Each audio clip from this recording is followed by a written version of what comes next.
beaucoup de travail. Oui, Beaucoup effectivement. de Oui. voyages.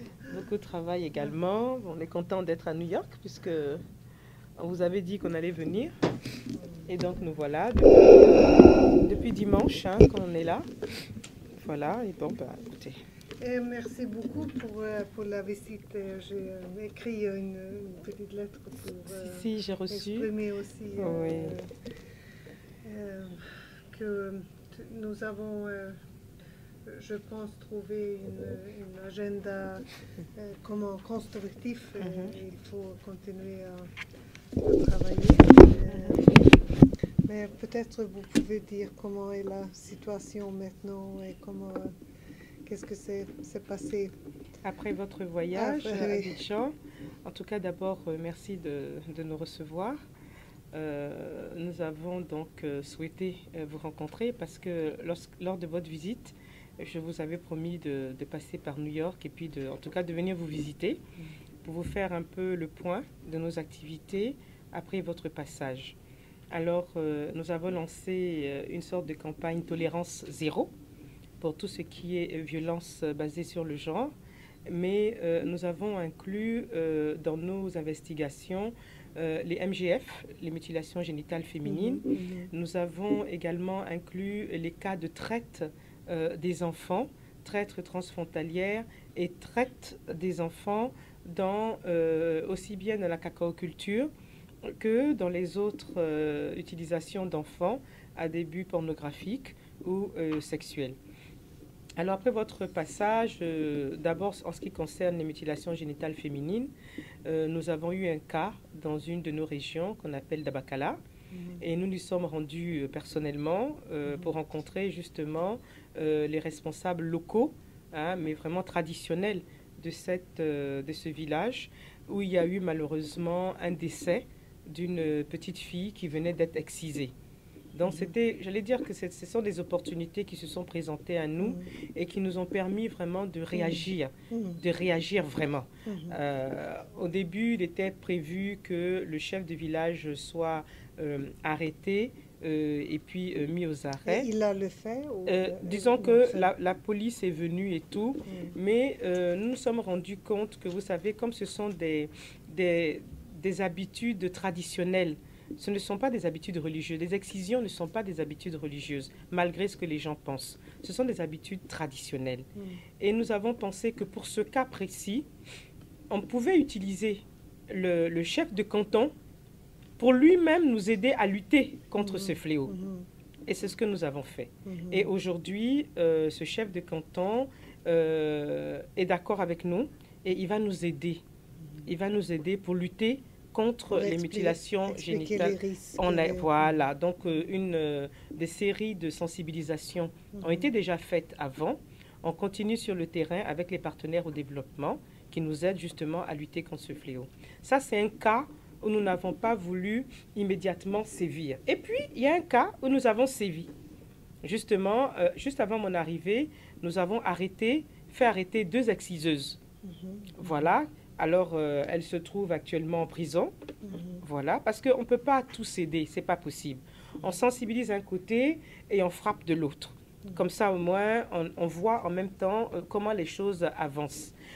Alors, voilà un peu la situation. Et hier soir, ici à New York, avec Madame la Première Dame du Burkina et plusieurs ministres d'autres pays, nous avons participé à une rencontre pour faire un genre de... voilà, pour faire... Avec Angélique Kidjo. Avec Angélique Kidjo, non, c'est ce soir normalement avec Angélique Kidjo. Voilà, mais hier c'était vraiment une rencontre avec des femmes ministres des pays africains, mais il y avait également l'Italie avec une vice-présidente du Sénat, il y avait également d'autres pays, il y avait la Tunisie qui était là, et la ministre tunisienne, et nous avons pu faire un plaidoyer pour que la résolution, n'est-ce pas, contre les mutilations génitales féminines, mais pas seulement en Afrique, mais dans le monde, soit votée par justement les Nations Unies. Donc voilà des avancées, des choses extrêmement intéressantes. Et nous avons également, en ce qui concerne les violences basées sur le genre, nous avons continué de la sensibilisation. Nous avons également pris parti contre les violeurs d'enfants. avant d'arriver, nous avons visité un centre à Abidjan qui recueille des enfants parce qu'une petite fille, une jeune fille, elle a 15 ans, du Burkina Faso, très amie avec une petite Ivoirienne. Elles sont dans la même classe et elles font leurs études au Burkina. À la faveur des vacances dernières, la petite Ivoirienne a invité son amie burkinabé en Côte d'Ivoire et il y a eu une tractation entre le frère aîné de la petite Ivoirienne qui a récupéré la petite burkinabé, l'a séquestrée pendant des mois et l'a utilisée comme sa deuxième épouse. C'était catastrophique. Et donc, on a pu, Dieu merci, mettre la main sur ce monsieur qui est également aux arrêts. Et je pense que les messages forts que nous lançons aujourd'hui sur la tolérance zéro, ça commence à marcher. Il y a nos forces de l'ordre sont sensibilisées, comme je vous disais la dernière fois. Nos forces de l'ordre sont sensibilisées, ils reçoivent même de la formation, n'est-ce pas? Oui. Et la justice est impliquée.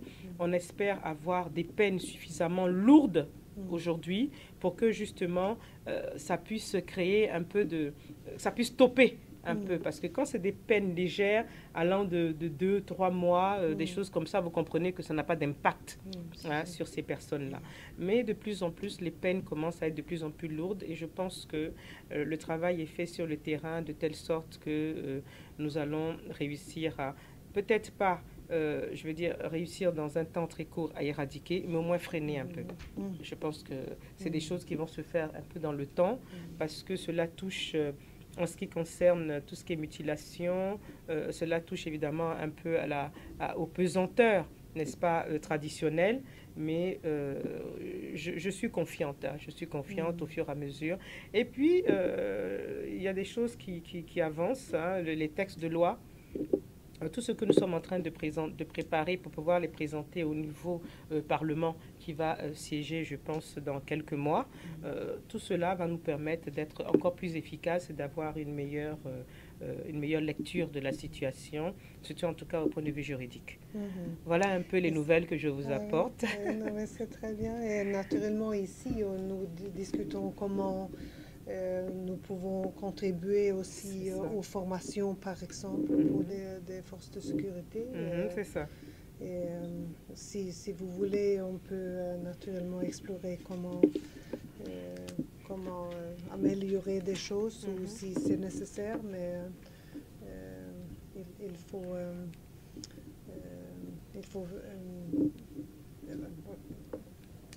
pursue, il faut continuer, mettre la pression. Oui, mais je pense que tout ça est des bons exemples de comment on peut travailler. Mais il n'y a pas des nouveaux cas de violence sexuelle ou de viols. Non, les viols, c'est ce que je venais de vous dire, n'est-ce pas? Je venais de vous dire ça. Ce sont les cas là dont je viens de vous parler. On ne nous a pas interpellés sur d'autres cas. Voilà, les derniers en tout cas en date, c'est ceux dont je viens de vous parler tout à l'heure, où nous-mêmes nous sommes mis en avant.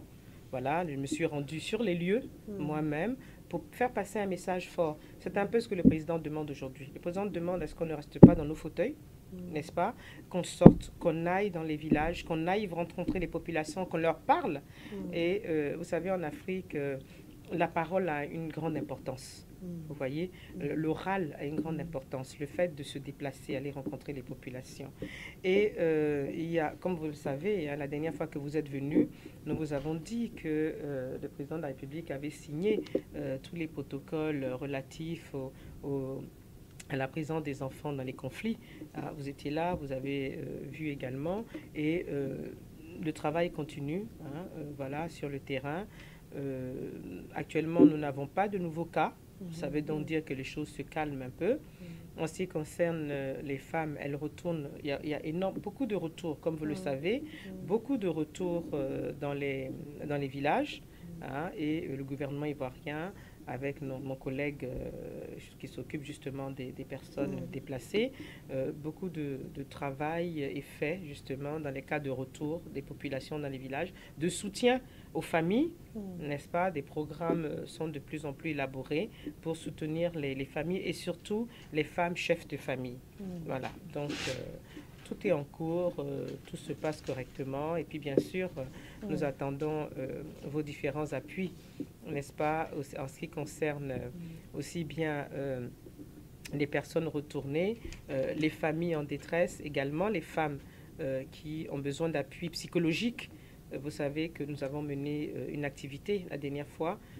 J'étais là lorsqu'on nous en avait parlé, on nous avait donné le document, l'activité qui se passait dans mon ministère même, la cellule d'écoute. Voilà. Nous avons eu bien sûr une petite pause parce qu'on n'avait plus tellement de moyens, mais vous savez que la mise en place de la cellule dialogue, vérité et réconciliation, tous les éléments que nous avons faits sont reversés normalement dans cette coordination. Et nous avons notre directrice de cabinet adjointe qui représente aujourd'hui le ministère au sein de la commission d'enquête, la commission nationale d'enquête. Donc elle a pu donc reverser tout ce que nous avons fait à cette commission nationale d'enquête. On aurait voulu bien sûr pouvoir continuer de façon dynamique, mais bien sûr cela demande des moyens. Tout avait été fait en tout cas au départ sur fonds propres. Bon, on s'essouffle un peu, voilà, mais l'objectif aujourd'hui c'est de continuer parce qu'il y a une certaine sécurité que les femmes et les familles ont ressentie lorsque nous avons fait cette cellule d'écoute, parce qu'il n'y avait pas de stigmatisation, les personnes venaient vraiment à l'aise, les médecins, c'était des spécialistes qui les prenaient en compte. En tout cas, c'était bien. Moi, j'aurais souhaité pouvoir continuer vraiment. On a eu de très, très bons résultats, très bons résultats. Et vous avez aussi dit qu'il faut faire des certificats médicaux. Oui, alors c'est une proposition que nous devons faire au ministre de la Santé. Alors, il faut le faire conjointement. Ce n'est pas possible, moi toute seule, de présenter un tel dossier au gouvernement si nous ne le faisons pas conjointement avec le ministère de la Santé. Donc, c'est quelque chose que nous sommes évidemment en cours. J'ai reçu votre document, voilà, il n'y a pas de problème, mais il faut que je puisse avoir le temps de pouvoir bien sensibiliser, parce qu'elle aussi, c'est-à-dire que ça ne dépend pas non plus du ministre seul, puisque il faut qu'elle le propose également à tous ces médecins. Il faut que ce soit quelque chose qui soit accepté par les médecins. C'est une contribution que le gouvernement doit demander aux médecins, une participation des médecins. Donc, la démarche est un peu longue. On ne peut pas le leur imposer. C'est pas possible. Voilà, le certificat médical, on ne peut pas imposer à tous les médecins. C'est une. Il faut travailler avec eux. Il faut travailler, voilà, il faut travailler avec eux. Même si la ministre de la Santé, elle est d'accord pour que cela se fasse, elle est obligée de s'adresser au syndicat des médecins privés. Et même au syndicat, au SINACASI, c'est-à-dire le syndicat de tout le corps médical. Voilà, donc c'est une démarche d'approche. Peut-être qu'il faut prendre le temps pour faire cette consultation. Exactement, c'est ça. Non, mais là, ça commence, effectivement. Absolument, c'est ce que nous sommes en train de faire. C'est pour dire que les résultats ne pourront pas être imminents, c'est-à-dire que ce n'est pas une décision qu'on peut prendre comme ça, qui relèverait seulement de ma propre volonté, ou même simplement de la volonté du ministre, non. Il y a des démarches d'approche. Ça va aider beaucoup. Ça va beaucoup aider. Et c'est ça justement qui va favoriser. Oui, c'est ça ça va beaucoup aider. Je pense que le plaidoyer. Volonté politique, oui, la volonté politique est liée. Donc, mais comme ça, c'est une question de syndicat, il faut qu'on s'approche du syndicat. Mais j'ai bon espoir. Je ne pense pas que cela sera trop difficile à obtenir. Je ne crois pas. Il faut trouver le rapport peut-être pour dire le rapport annuel qui était présenté au Conseil de sécurité la semaine prochaine. D'accord, ce serait bien, oui. Et aussi parce qu'on a peur qu'il y a aussi des cas de viol d'armées ou des groupes armés aussi, mais vous n'avez pas eu des rapports de... Dans le contexte des élections législatives, il y a eu... Non.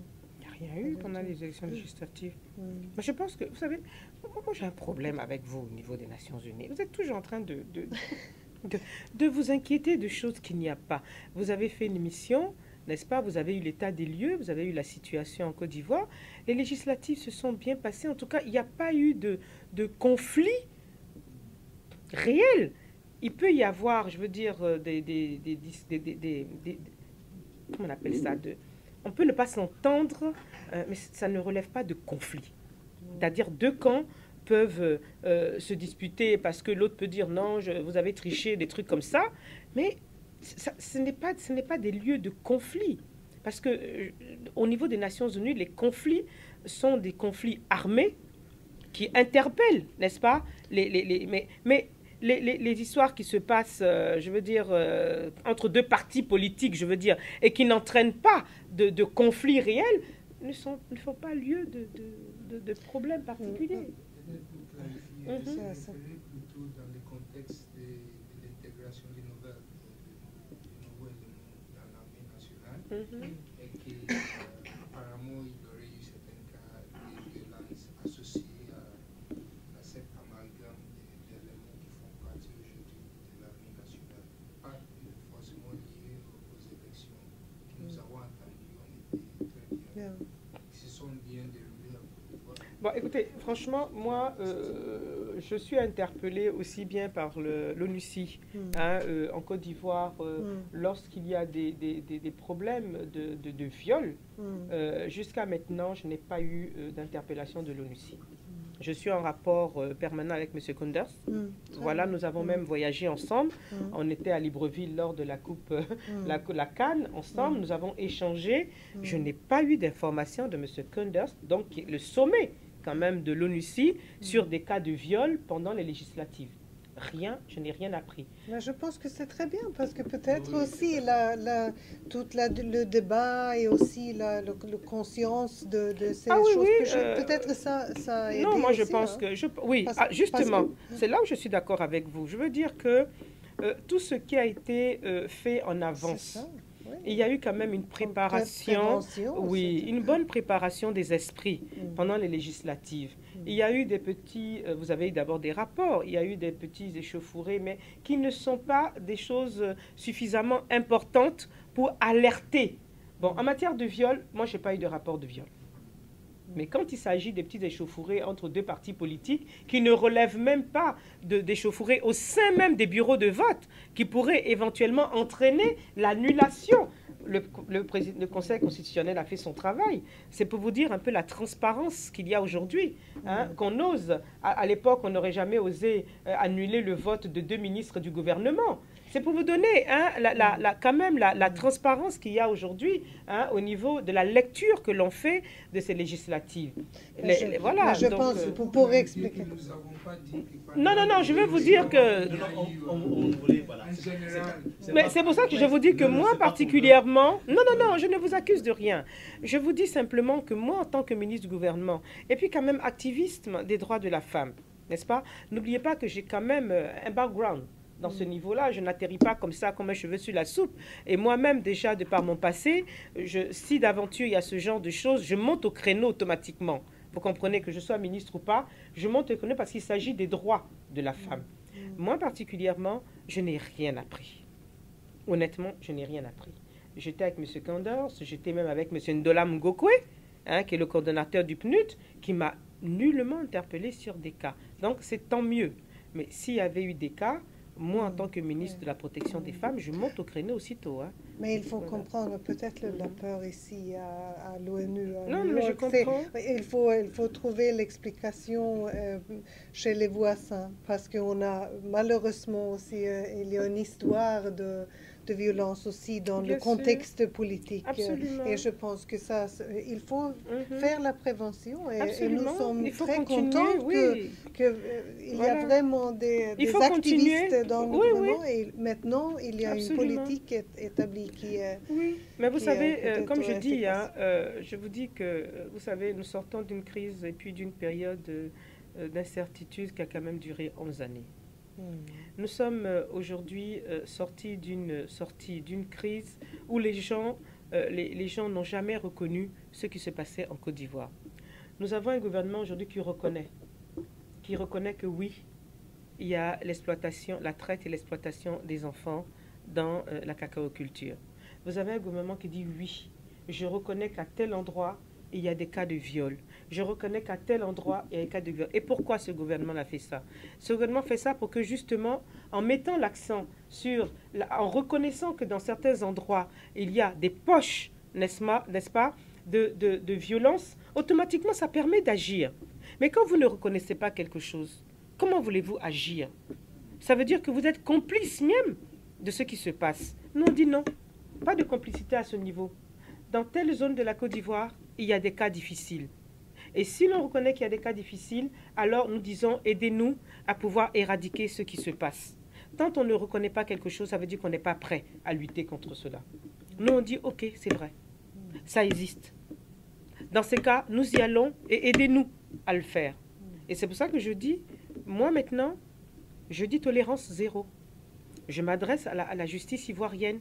Je lui dis, en tant que ministre de la Famille, de la Femme et de l'Enfant, je ne veux plus que des gens qui passent leur temps à violer, même quand on les connaît, on ferme les yeux là-dessus. Il n'est plus question. On ne ferme plus les yeux. Et le président de la République a dit, allez-y. S'il y a des cas avérés, il y a une justice en Côte d'Ivoire, que ces personnes-là soient présentées devant la justice ivoirienne. Et on fait le travail. Donc, il y a quand même une sorte de transparence. Voilà. Oui, mais vous êtes toujours... Vous êtes toujours fébrile. Les bons exemples. Vous êtes fébrile toujours. Non, parce qu'également, Madame la ministre, juste avant que vous arriviez, elle parlait d'une série d'activités. Bon, elle a déféré une campagne et tout ça. Si. Et on a dit, bon, deux fois, on n'a pas été informé de ça. Mais là, c'est vrai qu'il y a... On a besoin de tout ça, de savoir tout ça, comment ça évolue. Mais il y a un aspect, je voulais peut-être vous demander, parce que quand c'était après la rencontre avec Madame la ministre, on avait vu l'ancien Premier ministre Charles Konan. Oui, voilà. Et puis on a eu une bonne discussion sur les efforts qu'ils sont en train de faire dans le cadre de la commission dialogue et réconciliation. Parce que dans notre pays, la commission de réconciliation signifiait on pardonne et on oublie. Mais elle a dit non, voilà, donc ça ne va pas signifier impunité, la justice va faire son travail, etc. etc. Alors je voudrais peut-être voir un peu de forts mécanismes faits dans ce sens, parce qu'il faut effectivement que les femmes, par exemple, victimes, soient encouragées d'aller vers les commissaires, et pour leur dire voilà ce qui s'est passé, etc., etc. Je pensais que ça rentrait également dans votre... Par rapport même à la cellule que nous avons installée, c'est ce que je disais tout à l'heure, ce sont surtout des femmes que nous avons reçues, n'est-ce pas? Et ces femmes-là, on les écoutait pour qu'elles aient la possibilité de parler. C'est ce que je vous disais tout à l'heure. Donc, cette cellule, en tout cas à notre niveau, a donné de bons résultats. Et aujourd'hui, toutes les personnes qui ont été écoutées, qui sont libérées après toute cette phase d'écoute, sont prêtes mais oui, à les témoigner. Et c'est ce que je vous disais, je dis que tout cela a été reversé à la commission d'enquête nationale d'enquête. Et cette commission nationale d'enquête, qu'est-ce qu'elle fait? Elle fait également, elle a pour rôle également de reverser également tout le travail qui a été fait à la commission du Premier ministre Charles Konan Banny, Dialogue, Vérité et Réconciliation. Et si vous voyez, sans que je me sois concertée moi-même avec ce que vous venez de dire, je vous disais tout à l'heure qu'il n'y a plus d'impunité. N'est-ce pas? Vous avez commis un acte, vous allez devant la justice. Est-ce que réconciliation veut dire impunité? C'est la grande question. Nous, on dit non. Maintenant, bon, vous, au niveau des Nations Unies, vous verrez le parallèle qu'il faille faire. Faut-il, par moment, pour une question de réconciliation, s'asseoir sur l'impunité, ou faut-il justement punir tous ceux qui ont commis des effractions, tous ceux qui ont tué, tous ceux qui ont volé de l'argent? Ça, vous avez vos critères là-bas. Nous avons une justice en qui nous faisons confiance maintenant. Voilà.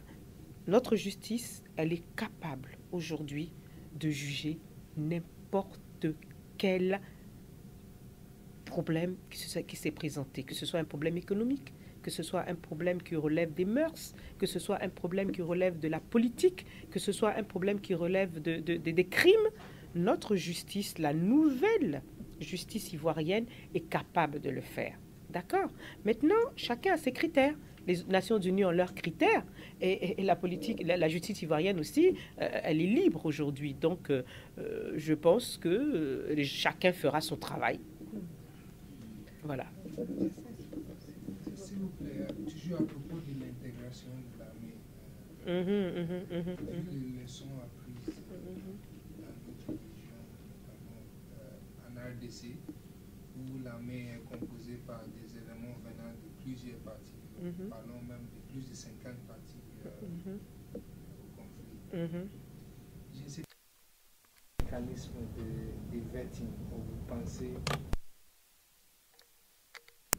que des gens qui sont connus pour avoir commis des exactions et des crimes dans le passé ne soient pas intégrés à cette nouvelle armée qui est en train de se former? Alors, moi, je vous dis quelque chose. Je suis ministre de la Famille, de la Femme et de l'Enfant. D'accord? Ça, c'est un. Deuxièmement, lorsque vous êtes passé, je crois, je vous ai dit que, je ne sais pas si c'était à cette époque, je suis partie au Rwanda. Je suis dans la délégation du Premier ministre et accompagné du ministre délégué à la Défense. Et Dieu merci, au Rwanda, nous avons pu visiter la police rwandaise, à l'intérieur de laquelle des militaires et des policiers sont formés à la défense des personnes contre les violences basées sur le genre. Et j'ai beaucoup appris. Et nous avons pu également, avec le Premier ministre, demander que la formation de notre police et de notre armée puisse aller dans ce sens, dans le sens de la protection des populations. N'est-ce pas? Ce que nous avons vu là-bas, nous avons vu des gens qui ont tué, réintégrés dans l'armée. Après un passage, une formation bien ciblée. Nous avons vu ça au Rwanda. J'étais là, n'est-ce pas? Et nous avons vu que c'était magnifique, merveilleux la façon dont ces personnes-là ont décidé de faire le mea culpa, n'est-ce pas? Et de réintégrer l'armée rwandaise et se mettre au service de leur pays. Certains ont été jugés, d'autres pour des cas qui leur sont propres ont été réintégrés. Nous avons vu le mécanisme et nous avons tout jugé que c'était bien. Libre au gouvernement ivoirien maintenant d'utiliser les procédures qui lui sied, n'est-ce pas? Si le gouvernement, l'armée, le ministre de la Défense considère que la manière dont le Rwanda a procédé pour réintégrer ces personnes au sein de l'armée a bien fonctionné, vous savez, on prend ce qui est bon, on laisse ce qui est mauvais. Vous êtes d'accord avec moi? Mais moi, je suis ministre de la Famille, de la Femme et de l'Enfant. Mon rôle aujourd'hui, c'est la protection des familles en Côte d'Ivoire, de faire en sorte qu'il n'y ait plus de viols, si cela bien sûr est possible, étant entendu que même dans nos pays, dans les pays développés et tout, c'est un cas, ce sont des cas qu'on rencontre toujours. Donc je ne peux pas prétendre, moi, petit pays d'Afrique de l'Ouest, après une crise qui a duré de nombreuses années, prétendre, moi, petite ministre, venir éradiquer le viol. Ça existe, ça existera toujours. Tout ce qu'on peut faire, c'est d'apporter sa pierre à la diminution de ce type de fléau, n'est-ce pas? Donc, mon rôle à moi aujourd'hui, c'est de sensibiliser, n'est-ce pas? Et puis, de dire à la justice ivoirienne, je ne veux plus qu'il y ait ce genre de choses-là. Chaque fois qu'on attrape quelqu'un, faites ce qu'il y a lieu de faire. Est-ce que vous comprenez? Mais l'armée ivoirienne, je pense que j'espère que vous pourriez avoir une interview, même si c'est en visioconférence, avec le ministre délégué à la Défense, qui pourra vous apporter les éléments nécessaires, étant entendu que les débats que nous avons, nous, au sein en tant que ministre, au sein du Conseil des ministres, sont des débats qui, normalement, il y a un porte-parole qui rapporte, n'est-ce pas, les faits concernant les différents ministres. Donc moi, je vous encourage à entrer en contact avec le ministre délégué. Je pense que j'ai son mail, je vais même vous le communiquer, n'est-ce pas, pour que vous puissiez avoir des informations plus précises concernant justement l'intégration de ces personnes qui ont commis des méfaits et leur intégration, leur réinsertion au sein de la nouvelle armée. Je pense que le gouvernement ivoirien, comme je vous le dis, est extrêmement transparent. Ces questions que vous me posez, si vous les posez au ministre de la Défense, vous aurez des questions un peu plus précises. Parce que moi, pour le moment, je m'occupe de mes viols, je m'occupe de mes violences basées sur le genre, je m'occupe des mutilations génitales féminines. Il y a des éléments que je peux ne pas avoir et je pense que c'est mieux que vous puissiez vous adresser directement à eux pour avoir les vrais éléments. Mais la tendance, comme je vous dis, la tendance aujourd'hui est de faire en sorte que les personnes qui ont commis soit ils sont à la justice, soit on les récupère selon comment on a dit, le degré de gravité, soit sont réintégrés et à ce moment-là suivent un programme, n'est-ce pas? Non, mais nous voulons naturellement poursuivre ces choses avec les ministres. C'est ça, concernés, voilà, c'est ça. Mais je pense qu'on a deux extrêmes. On a l'extrême de Rwanda, oui. Mais on a aussi l'extrême de Congo. Parce que oui, mais au Congo, il y a beaucoup de problèmes. Oui.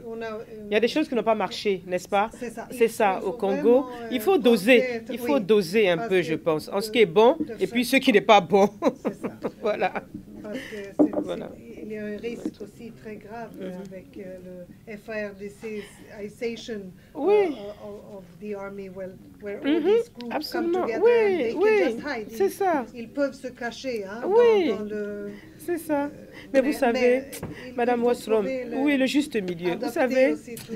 Vous savez, cette situation-là est très difficile. Et je sais que vous conviendrez avec moi que la Côte d'Ivoire elle-même, nous-mêmes aujourd'hui en Côte d'Ivoire, on sent que la réinsertion est un problème délicat, n'est-ce pas? Des personnes qui ont pris l'habitude de commettre des exactions, la démarche est lente pour réussir à réintégrer ces personnes-là. Donc, il y a aussi pour les victimes, de trouver que ce sont les gens dans le secteur de forces de sécurité pour le protéger. Voilà. C'est aussi un risque, mais il faut trouver le juste milieu. Et la volonté aujourd'hui pour la Côte d'Ivoire, c'est de retrouver un pays stable, n'est-ce pas, avec tous ses enfants, tous ses fils, tous ceux même qui ont commis des impairs, s'ils comprennent qu'ils sont mal comportés et qu'ils fassent vraiment rentrer dans les rangs, je pense qu'on peut donner une chance à tout un chacun de pouvoir rentrer dans les normes. Mais le plus important, c'est de mettre fin à l'impunité, comme vous avez dit. Voilà, et je pense que vous n'êtes pas une petite ministre. Je pense que c'est la vraie... il faut commencer... Non, j'essaie de travailler. C'est pas vrai, c'est pas vrai. Et mais il faut une bonne ambassadrice de mon pays, en tout cas, parce que j'aime mon pays et je me dis que... Et pour nous, c'est important de trouver comment on peut contribuer à votre travail et aussi le succès de gouvernement. Et naturellement, on a une agenda aussi pour poursuivre aussi les choses qu'on a discutées pendant la visite. Mais merci beaucoup et bonne chance. Madame Margot Wallström, je suis le représentant. Aujourd'hui, Madame la ministre de la Femme, de la Famille, des femmes et des enfants, elle a posé des doléances. Alors peut-on savoir qu'est-ce que votre département apporte à son ministère? Naturellement, on a parlé de comment faire fin à l'impunité pour des crimes de cas de violence sexuelle et aussi des viols. Et aussi, maintenant, nous pouvons peut-être contribuer aussi aux formations, de sensibiliser aussi les gens contre les violences sexuelles.